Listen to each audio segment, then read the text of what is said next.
Hello. Uncle Fuckus. By all accounts, my uncle is a brilliant man. He is a professor of discrete mathematics and has taught at some of the country's best universities. I'm not quite sure what discrete mathematics means, but I've always thought of a very subtle numbers. He worked at Los Alamos National Laboratory, the sort of place where they design nuclear weapons and special nanotechnology combat suits. Despite his questionable Arabic appearance and a handlebar mustache that would make Salvador Dali swoon with jealousy, my uncle has top security clearance and is a highly sought-after expert in his field. But my uncle was always an embarrassment to me. Though he immigrated to America from Egypt when he was 18, he's held on to his pronounced Egyptian accent with the tenacity and stubbornness of a feral donkey. He would often show up to family events unannounced, and on such surprise visits, he would jaunt around my parents' house in an extreme state of absent-mindedness. His fly would be down, revealing his tight mauve-colored underwear that only an immigrant would buy from the discount section of Kmart. I was convinced his collection of frenetically patterned Crosby sweaters would only be bought at a store specializing in wear for those fresh off the boat. He whistled through his teeth, which irked my sensitive musician's ears to no end, and a knack for calling my sister's cat Pussy. Ear, pussy, pussy. He'd say in some alien far-off accent. But remember, the Arabic alphabet has no native P sound, so all P's sound a bit like B's with this in mind, my uncle actually sounded like ear, pussy, pussy. As a child, I was very conscious of my Middle Eastern background. I was a brown, foreign-looking 9-year-old boy armed with a British accent and a distinctly female-sounding name living in New Jersey, an area of the country which excels in all things machismo, including, but not limited to, fade haircuts and orange tans. Woo! In the 6th grade, I was confused at the concept of gym locker room and even more befuddled by the idea of changing in front of my fellow classmates. I begrudgingly disrobed to reveal a sleeveless undershirt, a calamitous mistake. One 6th grader started screaming, "Wife beater! Wife beater! He's wearing a wife beater!" The rest looked on in a mixture of repulsion and uncontrollable laughter. I remember registering shock and utter bewilderment. I wasn't married. And even if I were, I'd never beat my wife. I went to the gym teacher crying and complaining, not knowing that my gym teacher was a former Marine, a veteran of the First Gulf War. He didn't like crying and complaining, and he didn't care too much for little brown boys with girls' names either. Hence, my understandable consternation when it comes to all things Arabic. At the very least, my parents were quite accommodating of Western culture. I used to play at other Egyptian friends' houses, and the TV would normally be set to a channel spewing some frightening harsh language and clangorous music. There would always be that oily scent in the house, the unmistakable sticky odor of immigrant cooking, but the mainstay was the hunched-over, doddry grandma dressed in black, usually cooking and shouting at abrupt intervals nonsensically with projectiles of spit firing like cruise missiles aimed with geometric precision to my eyes or mouth.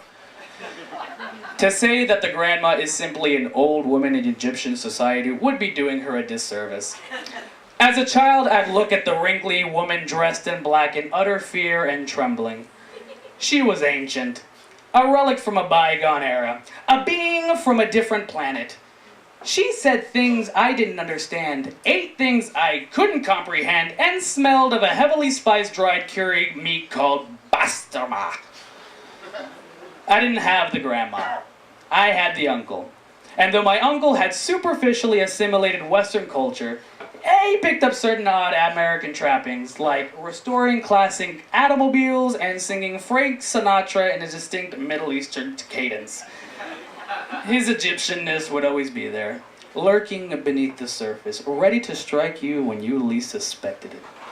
Such behaviors always made me suspicious that my uncle was doing this all on purpose. The weird mannerisms, the embarrassment in front of my American friends, all at my expense.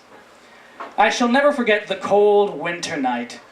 It was December 30th, 2006.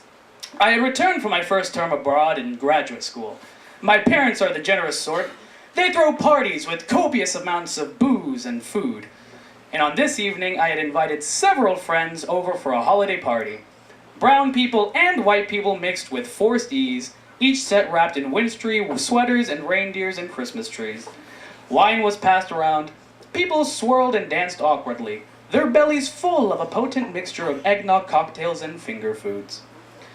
Someone opened the door, and a cold, snowy gust blew through the house. I knew at that moment he was here. My uncle. I'd also heard the voice of Maria Gabriela, my uncle's 30-something physics graduate student turned girlfriend cum wife. Maria Gabriela is buxom and Brazilian with the uncanny ability to turn uncompromising Latin sex appeal into grating New York City bitchiness. Think of a woman that takes all the qualities of Brazilian supermodel Gisele Bündchen and funnels it through the nasal whininess of Rosie Perez in the classic early 90s film White Men Can't Judge, and you have Mariela Gabriela. My uncle was in fine form. He came tuxedoed with a white scarf, like an immigrant swan swantering through a swarm of ugly ducklings in Christmas sweaters. But he was no swan. I knew this then, and I know this now. He is a merciless avuncular vulture, ready to swoop in and blight my fragile self-confidence. Maria Gabriela followed him around, flitting and flirting about in a gravity-defying tight black cocktail dress, a sight I very much enjoyed. These two were experienced character assassins. I avoided my uncle as long as I could, but the moment came when we all sat down at the dinner. Over a large tryptophan-rich turkey, his eyes met mine, and I saw the focus of a mighty, brilliant mathematical mind dilate through his eyes' wide pupils. Mena!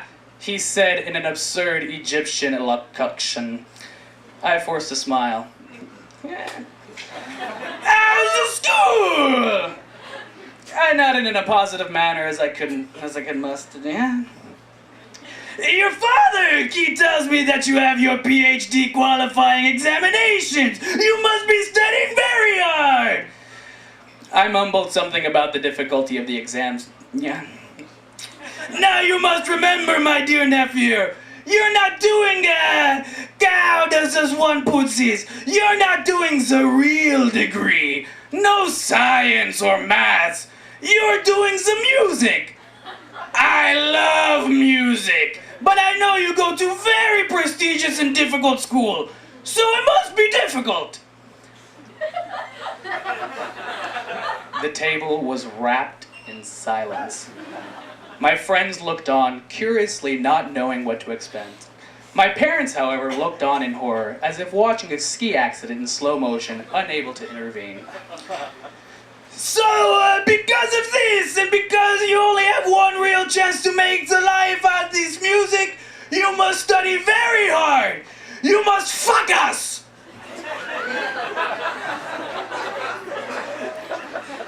Excuse me? I replied. You have to fuck us, he bellowed! At this moment, I realized my uncle meant to say focus. Fuck us on your exam! Fuck us on life and your career and who you become! You cannot achieve without focusing! You must achieve things! He slammed his fist down. Please tell me you will fuck us! Small pieces of turkey accompanied by droplets of wine spewed forth from his convulsed rabid mouth. My friends at this point could barely contain themselves. My uncle's fixation on the word fuckus was immovable.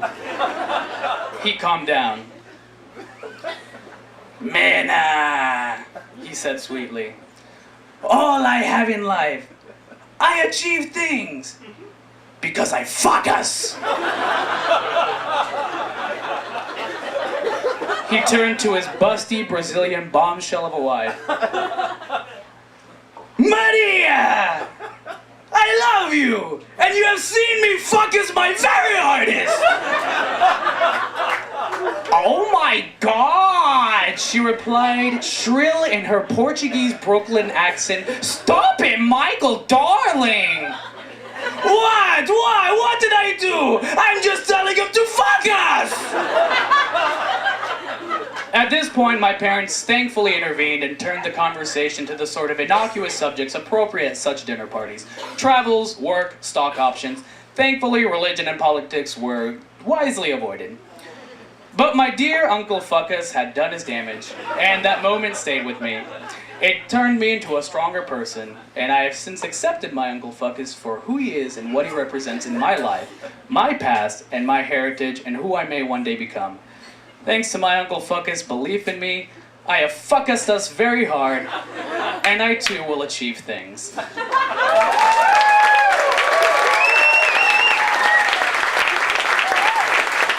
give another